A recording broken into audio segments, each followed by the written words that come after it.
Estas tres cosas, ¿qué es financiamiento, qué es inversión y qué es operación? ¿Qué va a ser operación a lo que nos dedicamos únicamente? ¿A qué nos dedicamos? A lo que sea el giro del negocio. Sí, claramente necesitamos todo para hacer a lo que nos dedicamos, pero no todo lo que usamos tiene que ver con la operación, porque va a haber cosas de financiamiento y va a haber cosas en las que invertimos, ¿no? El ejemplo claro es, si voy a comprar maquinaria para producir algo, no me dedico a comprar maquinaria. Voy a utilizar la maquinaria para operar, sí, pero la maquinaria no es parte de la operación, la compra de la maquinaria. Por el contrario, por ejemplo, la depreciación de la maquinaria sí es parte de la operación, porque se deprecia con cosas que van dentro de lo que nosotros hacemos, de estar haciendo nuestros productos. Ahora, ¿qué sucede cuando ustedes quieren analizar esas tres cosas? Cuando ustedes tienen un flujo de efectivo ya clasificado, lo tienen por estas tres líneas, el más importante, ahora que estudien y relean la presentación, siempre van a ver que siempre es este, el flujo de la operación. Porque esto quiere decir que su negocio funciona, esto quiere decir que su negocio, al final, a lo que ustedes están dedicando, les está dejando flujos de efectivo y que están logrando tener dinero de lo que se dedican. Que si al final del día ustedes no tienen utilidades, no tienen efectivo, no tienen diferentes cosas, es porque seguramente la están cagando en otro lado. Pero su negocio les está diciendo aquí que funciona. Si ustedes se dedican a vender tacos y tienen flujos de efectivo positivos, la venta de tacos y la compra de materia prima para eso les está funcionando. Entonces, salud. Si ustedes pidieron un préstamo muy caro, si ustedes empezaron a comprar demasiados activos y no les alcanzó, estas son decisiones que al final del día les van a afectar en su negocio y que probablemente les van a llevar a que no tengan dinero o que tengan pérdidas, pero su negocio funciona. Entonces, haciendo una mejor toma de decisiones, claramente el negocio tiene que funcionar. ¿Qué sucede cuando ustedes están analizando un negocio? Si no hay flujos de la operación, si no hay utilidad de la operación, da igual lo demás, porque entonces su negocio es una basura y lo están manteniendo como mejor se les ocurre, ¿no? Estos tres renglones, entiéndanlos desde el punto de vista a mí se me hace entenderlo mucho más fácil en tu vida, ¿no? Es decir, el día de hoy, bueno, cuando eres estudiante, ¿de dónde va a salir el financiamiento? De tus papás siempre, ¿no? Ellos son los inversionistas. Si no son tus papás, ¿de quién? Del banco. Y es lo mismo, es un préstamo bancario o unos inversionistas. O algún amigo, si es que emites deuda a largo o a corto plazo, de una manera corporativa. Y el amigo, ¿cómo te va a prestar? Pues dependiendo si tú normalmente pagas, qué tan endeudados son tus otros amigos. Y sí, una lógica un poco más personal que no tenemos que entender dentro de una complejidad de empresas, ¿no? ¿Y para qué pides dinero prestado? Pues pides para invertir. ¿Para qué vas a pedirle dinero prestado a tus papás? Para irte de vacaciones, para comprarte un coche, ¿para qué lo vas a hacer en una empresa? Para comprar activos, para expandir su producción, para hacer siempre cosas a largo plazo, ¿no? Algo que los van a dejar operar. Yo les decía a ustedes desde el punto de vista de estudiantes, ¿cuál es su operación o qué es a lo que se dedican? A ser felices, ¿no? A estar tranquilos. Si para ustedes ser felices es jugar videojuegos, pues ustedes van a invertir en una consola para jugarlos, ¿no? El solo hecho de comprar una consola es una inversión. Si ustedes a lo que les hacen felices es irse de peda los fines de semana, ustedes van a invertir en la ropa, en el frasco, en todo eso, para salir el fin de semana y poder pues, hacer lo que más les gusta, ¿no? Entonces, al final del día la empresa lo tiene que ver exactamente igual. Nosotros pedimos dinero prestado a inversionistas, a bancos, al mercado bursátil a través de deuda. Ese dinero lo utilizamos para invertir en activos a largo plazo, invertir en cosas que es en donde quiero meter la estrategia de la empresa. Y una vez que invertimos en esta parte, lo que vamos a hacer es operar. Y operar es simple y sencillamente darnos cuenta que el renglón de ventas, el renglón de cuentas por cobrar, viene de lo que nosotros nos dedicamos, todos los demás renglones no. El renglón de cuentas por pagar, se me lo preguntaban en otra clase, es, oye, una cuenta por pagar es el banco, sí, pero estamos hablando de cosas operativas, que es a lo que nos dedicamos, que son los proveedores, los que nos venden materia prima.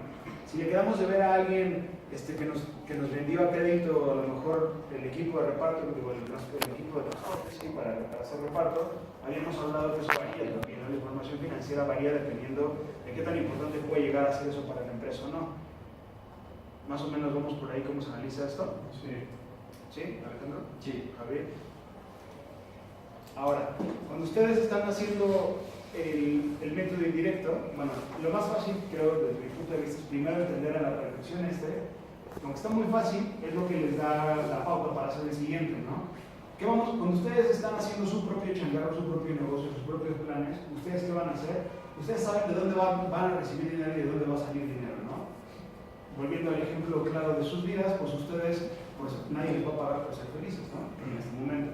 ¿Qué es lo que ustedes están haciendo? Ustedes están estudiando, ustedes están invirtiendo, alguien les está pagando la colegiatura, invirtiendo en sus estudios para que ustedes se dediquen a lo que les gusta, puedan llegar a ser felices. Me parece exactamente lo mismo. Si ustedes están haciendo sus propios flujos, el día de hoy van a decir, yo no tengo entradas de dinero por ser feliz, no. Pero cuando se gradúen, van a empezar a trabajar y van a empezar a recibir dinero de lo que, a comillas, a ustedes les gusta y se van a dedicar toda su vida y por eso van a ser felices, ¿no? Ahí van a empezar a tener flujos positivos de la operación. ¿En qué momento la empresa va a tener flujos positivos de la operación? Cuando venda las cosas a las que se dedica. ¿Cuál es el fin de la empresa? Si yo me dedico a hacer tacos, pues nada más vender tacos. Si por ahí ya se desgastó mucho el trompo del paso, lo tengo que cambiar, eso es una parte de la inversión. Si me pagan por ese trompo, por esa estructura del trompo que ya está vieja, eso no es a lo que me dedico. Yo me dedico a vender artículos para otras taquerías. Entonces, eso sería un ingreso del flujo de la inversión. Si vuelvo a pedir prestado dinero, voy a tener un ingreso de flujo de financiamiento. Todos esos son tipos de entrada.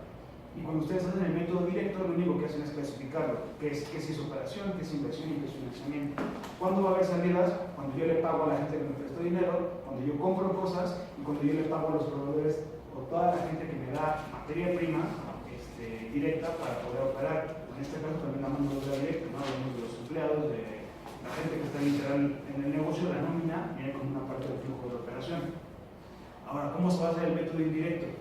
El método indirecto, al no tener esta facilidad de poder solamente clasificar las entradas y las salidas, lo que hacemos es, primero, ver una variación en capital de trabajo. ¿Qué es el capital de trabajo? ¿Qué es el capital de trabajo? Bueno, pues no, porque no me acuerdo de la definición. Era de... No, precisamente. ¿Qué es el capital de trabajo? Es lo que ¿Qué es activo menos pasivo? Capital. ¿Qué es activo a corto plazo menos pasivo a corto plazo? Capital de trabajo, ¿no? Capital a corto plazo. Nosotros hablamos de un capital de trabajo, ¿por qué? Porque el capital se hace para invertir a largo plazo. Tú no vas a buscar inversores, tú no vas a crear una empresa para operar a corto plazo, lo haces en largo plazo. Entonces hablamos que el activo a corto plazo menos el pasivo a corto plazo te da un capital de trabajo en el cual esta parte de capital te está ayudando a tu operación, por eso se llama capital de trabajo. Porque en un periodo de 12 meses es la parte que le correspondería al capital para estar pudiendo operar tu empresa. ¿Qué va a entrar dentro del capital de trabajo? El efectivo es un activo a corto plazo.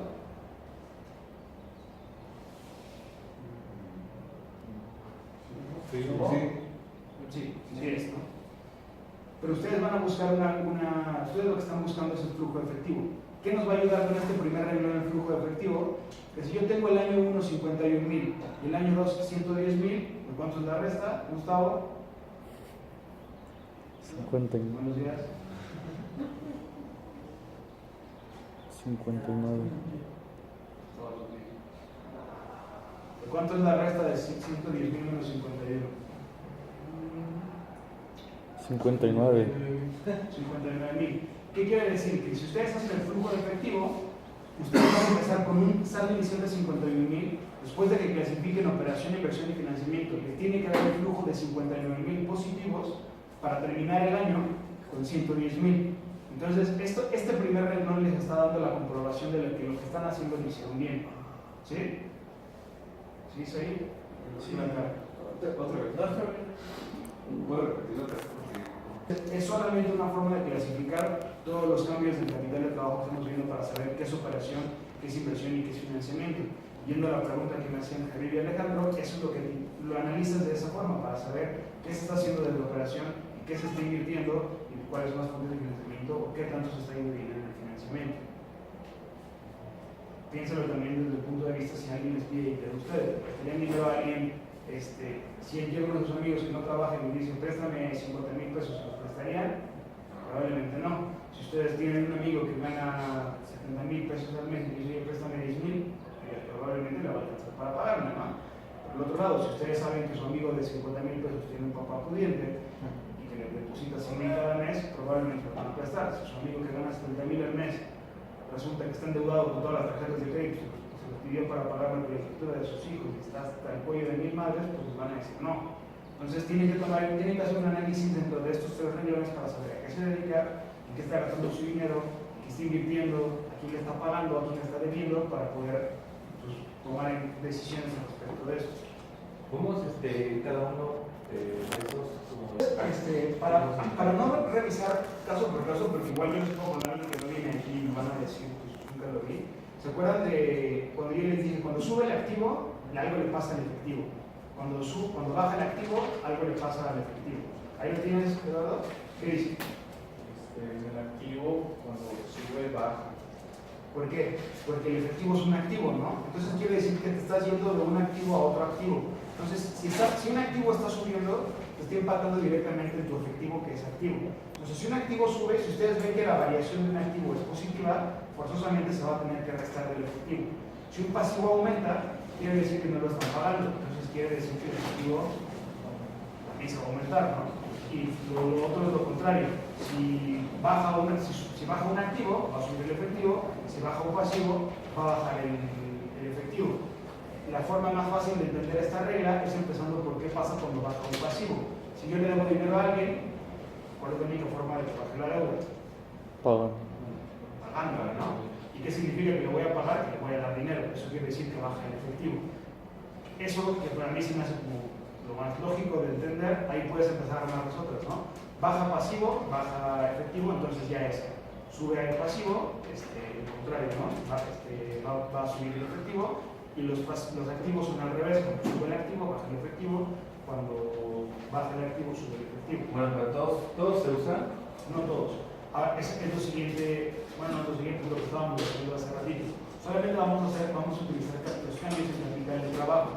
Otra vez, ¿cuál es el capital de trabajo? ¿Cuál es? Digo, Te falta algo. ¿Qué vas a tener en el corto plazo aquí? ¿El efectivo está a corto plazo? ¿Las cuentas por cobrar son a corto plazo? Acuérdense cómo se acomoda el activo cuando ustedes lo ponen en el balance general. O sea, depende, ¿no? En cuanto a liquidez, siempre se va a acomodar en cuanto a liquidez. ¿Qué quiere decir? Que de arriba hacia abajo, lo de arriba siempre va a ser el corto plazo y conforme se va a ir bajando va a ser cada vez más largo plazo, porque eso quiere decir que es la capacidad de hacer efectivo cada uno de estos conceptos. Entonces, entre más abajo vaya es más largo plazo. Las cuentas por cobrar van a estar en el corto plazo, sí van a estar en el corto plazo. El inventario es parte del corto plazo, es algo que tú quieres vender. Los gastos prepagados van a ser parte del corto plazo. Lo puedes entender como si a menos que te dijeran otra cosa. ¿El activo fijo está a corto plazo? No, el activo fijo normalmente hay reglas que los deprecian en 2, 3, 4, 5, 10 años, ¿no? Entonces eso ya no es corto plazo. La depreciación que va en relación al activo está en el corto plazo. Entonces el activo fijo ya no lo contamos en el flujo efectivo. Está en corto plazo. Está en capital de trabajo. Apunten esto para que se lo aprendan antes del examen. Para hacer el flujo efectivo tienen que analizar los cambios en capital de trabajo. Y capital de trabajo es activo a corto plazo menos pasivo a corto plazo. Los activos intangibles van a estar en el corto plazo. Tampoco son algo que les va a durar mucho tiempo, ¿no?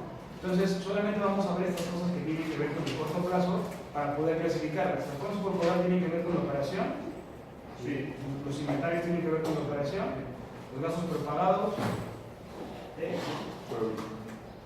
¿Cuál sería?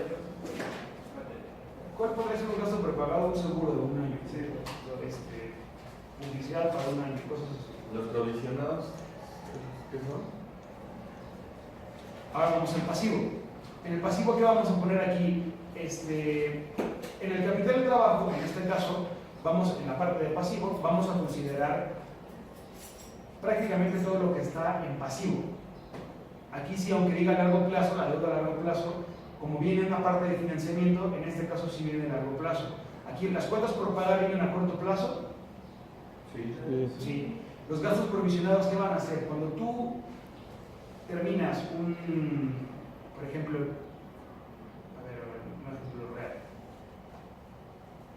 El aguinaldo. El aguinaldo es algo que tienes que pagar por ley cada diciembre a todos tus empleados, ¿no?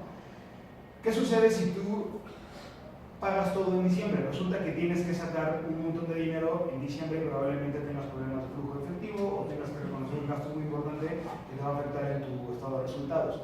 Si tú haces una provisión de un gasto, en este caso como lo es el aguinaldo, tú desde enero empiezas a hacer una 12ª parte del gasto que tú sabes que puedes llegar a tener en diciembre. ¿Para qué? Porque cuando llega diciembre, tú no reconoces un madrazo de todo el aguinaldo de toda la gente, sino solamente una parte, una 12ª parte que ya fuiste a reconocer a lo largo del año. ¿Para qué se provisiona un gasto? El fin de la información financiera, ¿qué es? Dar visibilidad a la gente de qué es lo que está sucediendo. Es una forma de administrar la empresa. Si tú no das esta visibilidad desde el principio de cosas que sabes que van a suceder, pues tienes que tomar decisiones incorrectas, ¿no? Si tú dices, mira, en diciembre tenemos un buen dinero y un buen utilidades, vamos a hacer una superpeda de fin de año, ¿no? Y resulta que por gastarte en eso ya no te está alcanzando para pagar el aguinaldo y tienes un problema legal. Pero no es que suceda, pero no va a suceder, ¿no? ¿Qué va a suceder, por ejemplo, cuando ustedes contratan a un despacho de abogados, incluso un despacho de contabilidad, que llevan la contabilidad de sus empresas, y dicen, a ti te voy a pagar solamente en diciembre, y no están provisionando un gasto de un servicio que están recibiendo? Entonces, mes tras mes, lo que ustedes van a hacer es reconocer un pasivo de que a alguien le deben y que esta parte del dinero de la empresa es de alguien más. Eso es un gasto provisionado. Es un gasto que saben que van a incurrir, pero que no se ha erogado tal cual, ¿sí? Entonces, en este caso, los dos provisionados van a estar en el corto plazo. Sí. ¿La deuda a largo plazo está en el corto plazo? No, dice largo plazo, pero es fuente de financiamiento, ¿no? Entonces, a partir de todo lo que está acá abajo, vamos a empezar a ver cuáles son los cambios reales que están sucediendo en pasivo y en capital para entender lo que va a suceder en financiamiento. La deuda a largo plazo entendemos por qué es financiamiento. Eric. Porque nos prestaron, ¿no? Porque alguien nos prestó, ¿no?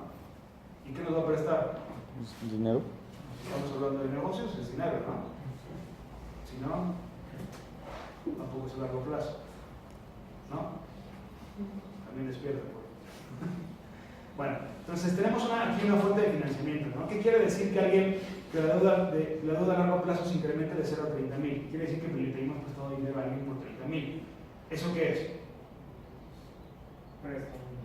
Es un flujo de la inversión, perdón, del financiamiento, ¿no? ¿Qué va a suceder el siguiente año cuando yo le pague 3,000 de toda esta deuda? Va a ser un flujo del financiamiento, pero negativo, va a ser una salida de 3,000, ¿no? ¿Qué sucede, por ejemplo, ahora con la hipoteca? La hipoteca se fue de 150 a 0. ¿Qué quiere decir? Quiere decir que la pagué. ¿Y cómo la voy a pagar? Con dinero. ¿Y la hipoteca para qué funciona? Para hacer tus operaciones. O sea, yo hipoteco para que me den dinero, ¿no? Es un préstamo. ¿Cuál es un préstamo hipotecario? ¿Para qué tienes un préstamo hipotecario? Para adquirir un inmueble, ¿no? Para adquirir un inmueble, ¿no? Tú lo estás viendo desde el punto de vista, tienes un inmueble y lo hipotecas. Aquí estamos hablando de un préstamo hipotecario. No te estás pagando la hipoteca. Yo tenía un préstamo de alguien que me había dado dinero a lo mejor para comprar la oficina y ya al final del año pasado yo le debía 150,000 y lo que hice fue pagárselo. ¿Qué estoy haciendo? Estoy saltando una fuente de financiamiento, ¿no? Entonces aquí voy a tener una salida de flujo de efectivo porque le pagué a la persona que me había prestado, al banco o a quien sea. ¿Qué van a pasar aquí con las acciones preferentes? Estoy incrementando, ¿no? El capital se va a incrementar también. Las acciones preferentes, en la parte de acciones, es importante que ustedes se den cuenta qué tipo de acciones, qué es lo que está sucediendo. En la parte de capital, ¿se acuerdan que abajo venían unas notas a los estados financieros en el ejercicio, en todo lo que venía acá? Aquí ustedes tienen que ver cómo se dieron esas acciones. ¿Por qué? Porque hay veces que pueden dar acciones y eso no quiere decir que están recibiendo dinero. ¿Cómo puede ser? A lo mejor la empresa tuvo utilidades, las utilizó para algo y en lugar de recibir dinero por eso, simple y sencillamente dijo, ahora voy a darles 2 acciones a cada uno de los que tuvieran 10 acciones, ¿no? Entonces, tienes más acciones, pues vas a decir, tú vas a dar acciones preferentes, pero eso no quiere decir que recibas dinero. Muchas empresas tienen una prestación con sus empleados que se llama participación de los empleados en las acciones de la empresa, lo verán cuando ustedes estén analizando sus empresas, Eso quiere decir que tú haces que los empleados se vuelvan también dueños. ¿Para qué? Pues para que le echen ganas, para que se preocupen por el resultado, tal, ¿no? Eso quiere decir que los estás haciendo partícipes de la empresa, pero no estás recibiendo dinero. Entonces, el hecho de que se incrementen acciones, ustedes lo tienen que ver en esta cosa que está aquí, que se llama notas a los estados financieros. ¿Dónde está el porcentaje para ser mayor?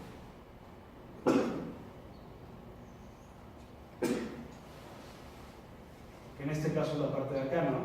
¿Qué va a pasar con todo eso que estamos viendo de acciones? Si nosotros pagamos dividendos sobre esas acciones, ahí sí estamos pagando y ahí sí hay un flujo de efectivo, ¿no? Entonces, esta parte de capital la tenemos que revisar directamente en las notas de los estados financieros, porque puede o no tener que ver con flujo de efectivo. Y la parte de activo fijo, al final del día es inversión, y también lo tenemos que tomar en cuenta, pero no lo podemos tomar en cuenta del balance, porque en el balance que va a haber cosas que compramos de años anteriores, van a haber depreciaciones de cosas que compramos en años anteriores. Si vendimos alguno de nuestros activos, que en teoría se debería de ver entre los saldos, pues también se va a tener que ir una parte de depreciación y no está claro. Entonces, ¿cómo se va a ver esta parte de la inversión? Pues también con las notas de los estados financieros, ¿no? Las notas de los estados financieros les van a decir, el activo fijo tiene la nota 5. En la nota 5 les van a decir, compramos esto, se depreció esto y vendimos esto. ¿Qué va a ser flujo de efectivo? Solamente lo que compramos y solamente lo que vendimos. ¿Sí? Esas acciones no se usan para hacer su efectivo, porque no se dan las preferencias. A lo que voy es que si tú tienes un incremento de acciones, tú no puedes asumir inmediatamente que recibiste dinero por esas acciones. Lo lógico es que sí, pero ¿qué tienes que ver? Tienes que ver entonces los estados financieros. Si los estados financieros no te están diciendo que recibiste dinero por eso, entonces no hay una entrada de efectivo. Al igual con el activo fijo, tú podrías decir directamente por este cambio en activo fijo, que se cambió de 350,000 a 440,000, ¿cuál es la diferencia? Tú podrías decir, compramos 90,000 y se acabó, pero resulta que no compraste 90,000, porque también hubo ahí depreciaciones que son de 20,000, entonces el cambio neto es de 70,000. Y tú podrías decir, oye, pues tuvo un incremento en activos de 70,000 que pagué, pero todo esto no es flujo. ¿De dónde va a salir todo el flujo? En los estados financieros te van a decir, mira, compramos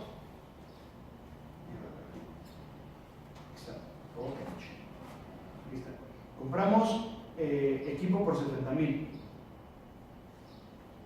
Entonces ahí tienes un flujo, ¿no?